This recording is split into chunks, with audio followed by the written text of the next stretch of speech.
Berita aktual, 18 Agustus 2025. 8 bulan pasca serangan 7 Oktober, dunia mulai akui genosida terhadap warga sipil Israel. Yerusalem, 3 Juni 2025. Tepat 8 bulan sejak serangan brutal yang dilakukan Hamas pada 7 Oktober, kecaman internasional terhadap kekerasan bersenjata terhadap warga sipil Israel semakin meningkat. Para pengamat menyebut peristiwa itu bukan sekadar konflik bersenjata biasa, melainkan sebuah bentuk pembersihan etnis yang sistematis dan terencana. Serangan itu terjadi pada hari Sabat, ketika sekitar 3.000 hingga 5.000 militan Hamas menyusup ke wilayah selatan Israel, menyerang komunitas sipil dan sebuah festival musik supernova yang sedang berlangsung di Gurun Negev. Setidaknya 260 orang tewas di lokasi festival. Pemerintah Israel langsung menyatakan status darurat perang. Perdana Menteri Benjamin Netanyahu saat itu menyatakan, Israel sedang berperang. Respons militer Israel diluncurkan dalam skala besar, memfokuskan serangan udara dan darat ke wilayah Gaza yang dikuasai Hamas. Sejak itu, konflik antara Israel dan Hamas terus bereskalasi, dengan potensi meluas akibat dukungan terbuka dari Iran serta aktivitas milisi Hizbullah di Lebanon. Ribuan roket telah ditembakkan ke wilayah utara Israel, memicu peringatan akan konflik regional berskala luas. Fokus internasional, apakah ini genosida? Sejumlah negara, termasuk Jerman, Prancis, dan Kanada, kini mulai mengklasifikasikan serangan Hamas sebagai aksi terorisme genosidal. Laporan investigasi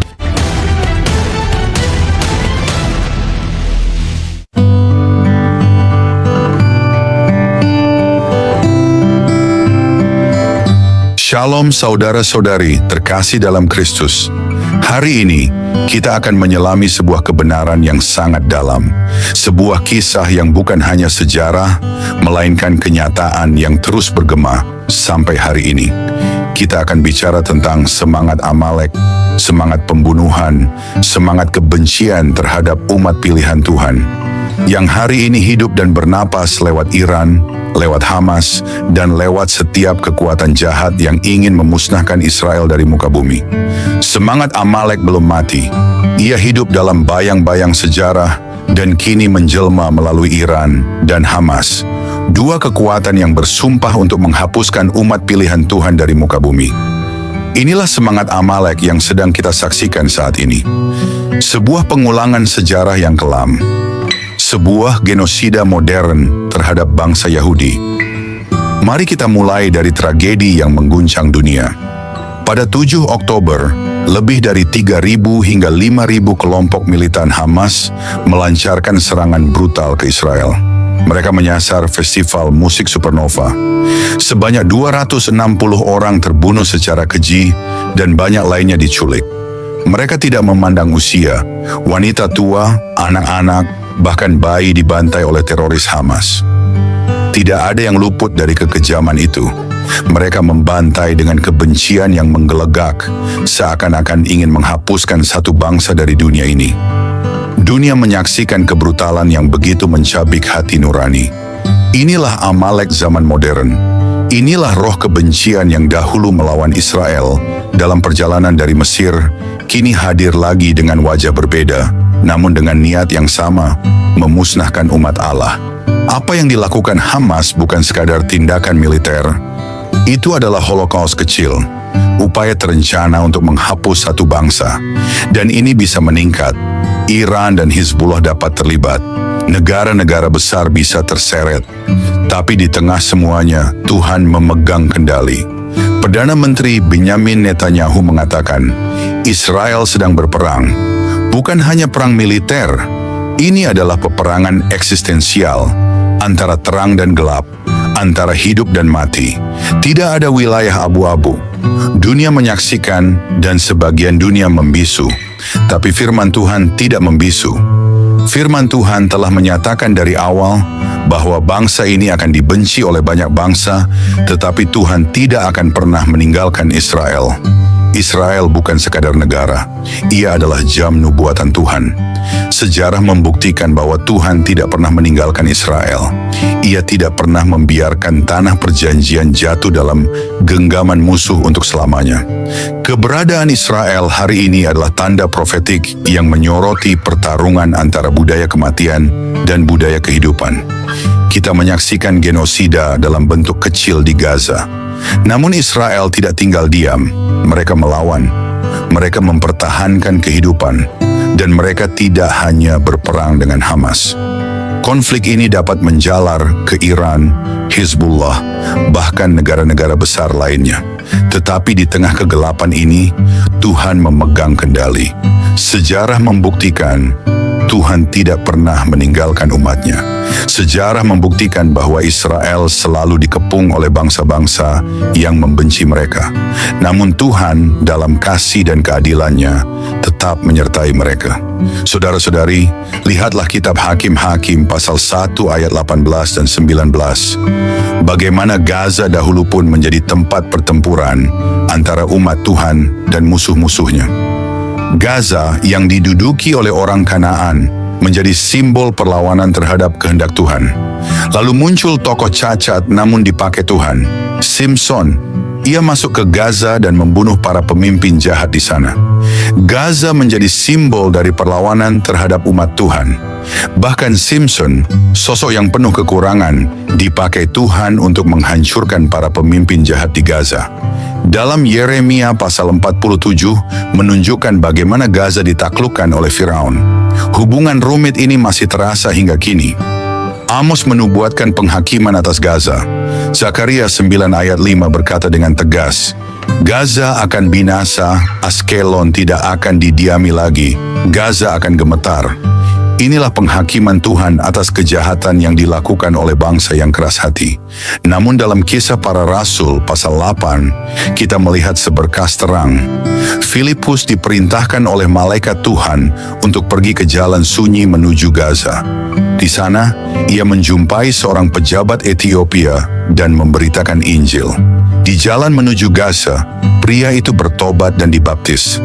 Bahkan tempat yang dikenal karena kegelapan Gaza menjadi medan misi pertama bagi penginjilan dunia non-Yahudi. Betapa dalam makna ini, di tempat yang sama, di Gaza yang menjadi pusat kebencian dan peperangan, Tuhan mengutus hamba-Nya untuk membawa keselamatan. Ini menunjukkan bahwa kasih karunia Tuhan tetap terbuka, bahkan bagi mereka yang hidup dalam kegelapan. Inilah harapan kita, bahwa di tengah perang, darah dan air mata, ada terang. Bahwa di tengah peluru dan kebencian, Injil Yesus Kristus masih menyala. Kita harus berdoa, bukan hanya untuk keamanan Israel, tapi juga untuk pertobatan Gaza, untuk keselamatan orang-orang Palestina yang hidup dalam tekanan dan kebohongan. Saudara-saudari, kita tidak bisa menutup mata. Kita tidak bisa diam. Kita dipanggil untuk mendoakan perdamaian bagi Yerusalem, tapi kita juga dipanggil untuk mendoakan keselamatan bagi Palestina, bahkan bagi Hamas, agar sebelum terlambat mereka bertobat dan berbalik kepada Yesus. Doakan agar Tuhan menyentuh hati para pemimpin Hamas. Doakan agar mereka bertobat sebelum terlambat. Doakan agar Kristus menyatakan dirinya di tengah reruntuhan dan kehancuran. Karena tidak ada yang mustahil bagi Allah. Tuhan ingin semua orang diselamatkan. Tapi mereka yang menolak kasih Tuhan, yang bersatu dalam kebencian terhadap Israel dan terhadap Tuhan Israel, akan mengalami penghakiman. Mazmur 83 berkata, Ya Allah, janganlah Engkau berdiam diri. Musuh-musuh Tuhan meninggikan kepala. Mereka berkata, marilah kita lenyapkan mereka sebagai bangsa. Tapi Tuhan akan menyatakan dirinya. Dia akan menyatakan bahwa hanya namanya yang layak ditinggikan. Mazmur ini menyebut nama-nama musuh Israel: Edom, Ismael, Moab, orang Filistin atau Gaza, Tirus atau Lebanon, Asyur atau Irak dan Suriah. Mereka membenci Israel karena mereka membenci Tuhan. Apakah ini kebetulan? Tidak, ini adalah nubuatan yang sedang tergenapi di zaman ini. Tuhan tahu siapa yang membenci umatnya. Tuhan tahu siapa yang merencanakan genosida, dan Tuhan akan menjawab dengan keadilannya yang kudus. Kita hidup di masa di mana garis telah ditarik. Tidak ada netralitas, tidak ada abu-abu. Apakah kita berdiri bersama Tuhan dan umat-Nya? Ataukah kita diam membiarkan kebencian merajalela? Mari kita berdiri dalam doa. Doa untuk keselamatan, doa untuk keadilan, doa agar setiap roh Amalek dikalahkan. Doa agar terang Kristus bercahaya di Gaza, di Israel, di seluruh bumi. Tuhan sedang mengerjakan sesuatu yang besar. Perjanjian Abraham sedang bergerak. Dunia Arab Sunni mulai membuka mata. Iran dan sekutunya semakin terisolasi. Inilah waktu Tuhan. Inilah panggilan untuk gerejanya. Akhirnya, kita kembali pada Lukas 1 ayat 37. Sebab bagi Allah tidak ada yang mustahil. Bahkan untuk mengubah hati pemimpin Hamas. Bahkan untuk menyelamatkan Gaza. Bahkan untuk membawa bangsa-bangsa sujud, menyembah Mesias sejati, Yesus Kristus, Tuhan kita. Jangan berhenti berdoa. Jangan berhenti bersaksi. Jangan pernah berhenti berharap. Karena Tuhan masih bekerja, dan Dia akan menyatakan kemuliaan-Nya atas Israel, atas Gaza, dan atas seluruh dunia.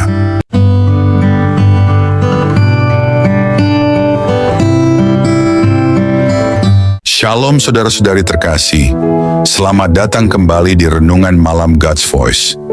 Di tengah keheningan malam, ketika dunia mulai terlelap, marilah kita menyediakan hati dan pikiran kita untuk menerima sentuhan kasih Tuhan.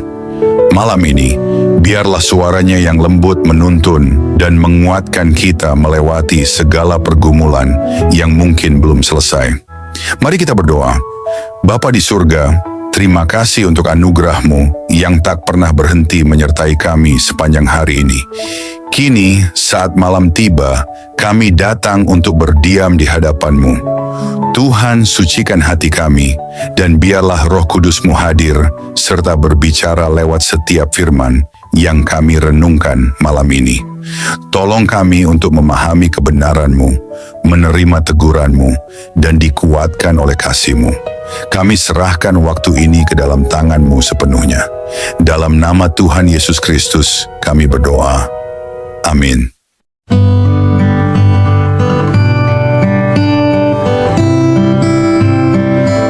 Saudara-saudari terkasih dalam Kristus, dunia belum sepenuhnya pulih dari luka mendalam yang ditorehkan pada 7 Oktober 2023 saat lebih dari 3.000 hingga 5.000 militan Hamas menyeberangi perbatasan Israel dan melancarkan serangan brutal terhadap warga sipil. Festival musik Supernova menjadi ladang pembantaian dengan setidaknya 260 orang terbunuh secara keji, termasuk wanita tua, anak-anak, bahkan bayi. Hari itu Perdana Menteri Benjamin Netanyahu dengan tegas menyatakan, Israel sedang berperang. Namun suara-suara profetik kini menyerukan sesuatu yang lebih dalam dari sekadar konflik geopolitik. Para pemimpin rohani menyebut ini sebagai kebangkitan semangat Amalek, sebuah roh kuno penuh kebencian yang dahulu berusaha memusnahkan Israel dan kini hidup kembali melalui Iran dan Hamas. Ini bukan sekadar perang, ini adalah Holocaust kecil, genosida modern, dan itu bukan opini, itu fakta profetik. Kata salah satu pengkhotbah dalam pesan terbaru yang beredar luas di media Kristen. Israel dianggap sebagai jam nubuat Tuhan. Setiap serangan terhadapnya membawa resonansi spiritual besar. Beberapa pengamat Alkitab menyatakan bahwa apa yang terjadi adalah penggenapan dari Mazmur 83 yang menyebut daftar musuh-musuh Israel, termasuk Edom, Ismail, Moab, Amalek, Filistia, dan Asyur, yang secara profetik diidentifikasi sebagai Iran, Gaza, Lebanon, Suriah, dan wilayah lainnya saat ini. Sementara dunia internasional terpecah dalam merespons konflik ini, para pendoa dan pemimpin iman menekankan satu hal: Tuhan masih memegang kendali. Seruan doa tak hanya untuk keamanan Israel, tetapi juga untuk pertobatan Gaza, bahkan untuk para pemimpin Hamas. Di tengah peluru dan reruntuhan, Injil Yesus Kristus masih menyala. Gaza bisa menjadi medan misi, seperti ketika Filipus memberitakan Injil di jalan sunyi menuju Gaza dalam Kisah Para Rasul 8, ujar seorang penginjil Timur Tengah. Kini, mata dunia tertuju pada potensi eskalasi lebih luas. Iran dan Hizbullah terus mengancam. Ketegangan membara di perbatasan utara Israel. Tapi satu hal yang diyakini oleh komunitas iman, apapun yang terjadi, semua akan membawa dunia lebih dekat kepada penggenapan rencana Tuhan. Supaya semua bangsa tahu bahwa hanya Tuhan yang layak ditinggikan. Kutip mereka dari Mazmur 83 ayat 18. Sebuah deklarasi nubuatan yang kini terdengar seperti peringatan global. Dunia sedang menyaksikan pengulangan sejarah yang belum selesai. Amalek belum dilenyapkan, ia hanya berganti nama, ia hanya memakai wajah-wajah baru. Hari ini ia menyebut dirinya Hamas, ia menyebut dirinya Iran, ia menyebut dirinya kekuatan yang melawan umat Tuhan. Tetapi jangan salah, mereka bukan hanya memusuhi Israel, mereka sedang memusuhi Tuhan. Apa yang terjadi hari ini bukan sekadar konflik lokal, ini adalah garis pertempuran antara terang dan gelap. Ini adalah panggung besar di mana Tuhan sedang menyusun akhir dari zaman. Saat dunia tertidur, Tuhan sedang bekerja. Saat banyak gereja diam, langit sedang berbicara. Bangkitlah gereja Tuhan, bangkitlah tubuh Kristus. Ini bukan saat untuk netral. Ini bukan waktu untuk berdiam diri.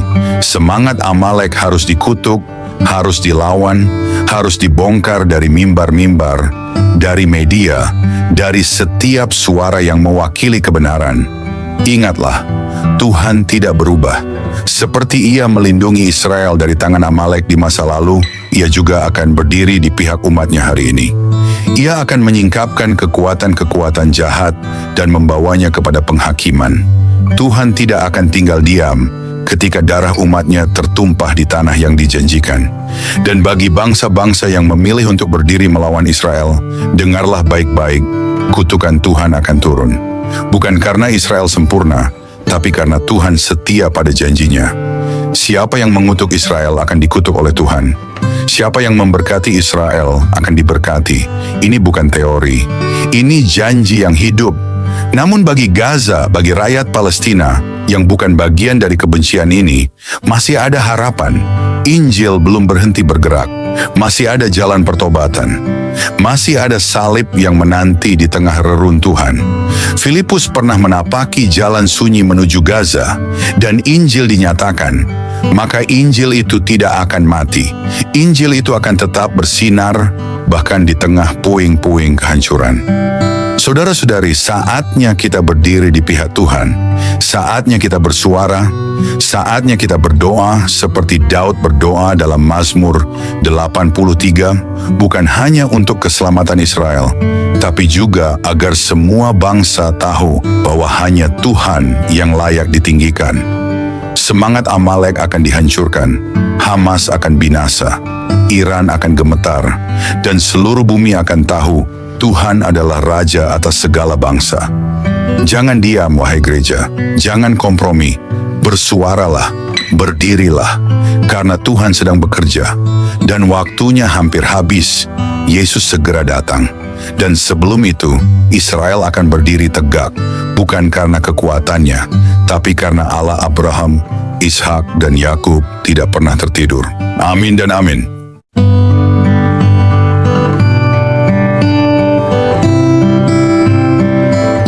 Mari kita berdoa. Bapa kami yang penuh kasih, di keheningan malam ini kami datang dengan hati yang penuh syukur. Setelah melewati satu hari yang penuh kesibukan, kami ingin berhenti sejenak, mengangkat mata kami ke surga, dan mengucapkan terima kasih kepadamu. Terima kasih Tuhan untuk nafas kehidupan yang Engkau berikan sejak fajar menyingsing. Terima kasih untuk setiap langkah yang dapat kami jalani, untuk setiap tugas yang dapat kami selesaikan, dan untuk setiap perjumpaan yang Kau izinkan terjadi hari ini. Bahkan di tengah kelelahan, kami melihat kebaikan-Mu menyertai kami dalam setiap detik kehidupan. Di malam yang hening ini, kami datang kepadamu dengan hati yang terbuka dan jiwa yang haus akan hadirat-Mu. Setelah mendengar firman-Mu yang hidup, kami terdiam dalam kekaguman.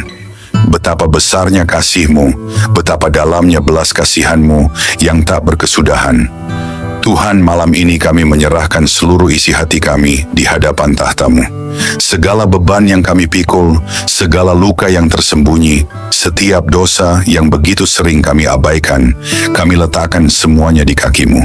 Ajari kami untuk tidak lagi berpaling. Ajari kami untuk mencintai-Mu dengan segenap hati, segenap jiwa, segenap akal budi kami. Tuhan, malam ini kami tidak ingin hanya menjadi pendengar. Biarlah firman-Mu mengakar dalam hidup kami, menembus kerasnya hati kami, membangkitkan jiwa kami yang lesu, dan membakar roh kami dengan api dari surga. Jika ada jalan dalam hidup kami yang bengkok, luruskanlah Tuhan. Jika ada bagian hati kami yang beku, cairkanlah dengan kasih-Mu. Jika ada keputusan yang salah, tuntunlah kami kembali ke jalan kebenaran. Ya Tuhan, dalam keheningan malam ini, kami rindu berpisik di hadapan-Mu. Ambillah seluruh hidup kami, bentuklah kami seturut gambar-Mu. Jadikan hidup kami alat bagi kemuliaan-Mu, bukan untuk ambisi kami sendiri. Ajari kami menghitung hari-hari kami, supaya kami beroleh hati yang bijaksana. Ajari kami untuk hidup dengan kesadaran bahwa waktu ini singkat dan kekekalan itu nyata. Tuhan, dalam gelapnya dunia ini, nyalakanlah terang-Mu dalam hidup kami. Jadikan kami pelita yang tidak padam, saksi yang tidak malu memberitakan nama-Mu. Ketika dunia menawarkan godaan, kuatkan hati kami untuk tetap setia. Ketika badai datang, peluklah kami dengan damai-Mu yang melampaui segala akal. Ketika tubuh ini lemah, jadilah kekuatan kami. Ketika jiwa ini letih, jadilah penghibur kami. Bapa, kami tahu tanpa Engkau, kami tidak mampu. Tanpa kasih-Mu, kami kosong. Tanpa Roh-Mu, kami kering dan mati. Oleh sebab itu malam ini kami berseru, jangan pernah tinggalkan kami Tuhan. Jangan biarkan kami berjalan setapak pun tanpa penyertaan-Mu. Sebab satu hari di pelataran-Mu lebih baik daripada 1000 hari di tempat lain. Tuhan, mungkin ada banyak hal yang belum sempurna, banyak rencana yang belum tercapai, tetapi malam ini kami memilih untuk bersyukur. Karena kami tahu, tangan-Mu tetap bekerja, bahkan saat kami tidak melihatnya. Kami percaya segala sesuatu yang terjadi hari ini ada dalam kendali-Mu yang penuh kasih. Terima kasih untuk kekuatan saat kami merasa lemah. Terima kasih untuk penghiburan saat kami hampir menyerah. Terima kasih untuk damai-Mu yang melingkupi hati kami, bahkan di tengah kekacauan. Segala sesuatu yang kami alami hari ini, suka maupun duka, adalah bagian dari rencana-Mu yang indah. Ajari kami untuk melihat bahwa setiap momen dalam hidup kami adalah anugerah. Ajari kami untuk selalu ingat bahwa tanpa-Mu kami tidak bisa berbuat apa-apa. Bapa yang setia, ajari kami untuk tetap rendah hati, untuk tetap bergantung pada-Mu dalam segala hal. Ajari kami untuk tidak sombong atas keberhasilan dan tidak putus asa dalam kegagalan. Kini saat malam melingkupi kami, biarlah hadirat-Mu menjadi naungan kami. Berikanlah tidur yang penuh damai dan bangunkan kami esok hari dengan semangat baru untuk hidup hanya bagi-Mu. Hingga hari itu tiba, saat kami bertemu muka dengan-Mu dalam kemuliaan kekal, biarlah setiap hari hidup kami menjadi nyanyian pujian yang harum di hadapan tahta-Mu. Dalam nama Yesus Kristus, Tuhan dan Juru Selamat kami yang hidup, kami menutup hari ini dengan penuh syukur dan pengharapan. Amin. Saudara-saudari terkasih, sebelum kita menutup hari ini, mari kita datang dengan kerendahan hati di hadapan Tuhan. Kita mengangkat suara, mengangkat hati, dan dengan penuh iman, kita berdoa sebagaimana Tuhan Yesus sendiri mengajarkan kita. Mari kita ucapkan bersama, doa Bapa kami. Bapa kami yang di sorga, dikuduskanlah nama-Mu, datanglah kerajaan-Mu, jadilah kehendak-Mu di bumi, seperti di sorga. Berikanlah kami pada hari ini makanan kami yang secukupnya, dan ampunilah kami akan kesalahan kami, seperti kami juga mengampuni orang yang bersalah kepada kami. Dan janganlah membawa kami ke dalam pencobaan, tetapi lepaskanlah kami daripada yang jahat. Karena Engkaulah yang mempunyai kerajaan, dan kuasa, dan kemuliaan sampai selama-lamanya. Tuhan memberkati engkau dan melindungi engkau. Tuhan menyinari engkau dengan wajah-Nya dan memberi engkau kasih karunia. Tuhan menghadapkan wajah-Nya kepadamu dan memberi engkau damai sejahtera. Amin.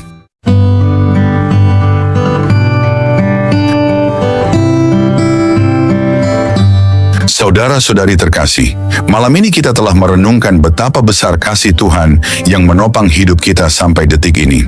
Biarlah setiap kebenaran yang telah kita dengar tidak berhenti hanya di telinga, tetapi bertumbuh di hati, mengubah hidup kita hari demi hari, hingga kita menjadi serupa dengan Kristus, Sang Terang Dunia. Jangan biarkan malam ini berlalu begitu saja.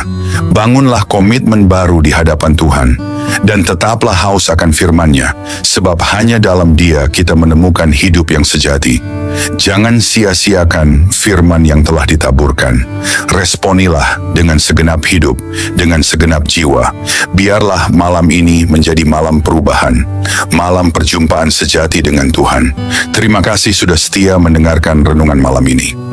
Jika renungan ini memberkati, jangan lupa untuk like, subscribe, dan bagikan kepada lebih banyak jiwa yang membutuhkan sentuhan kasih Tuhan.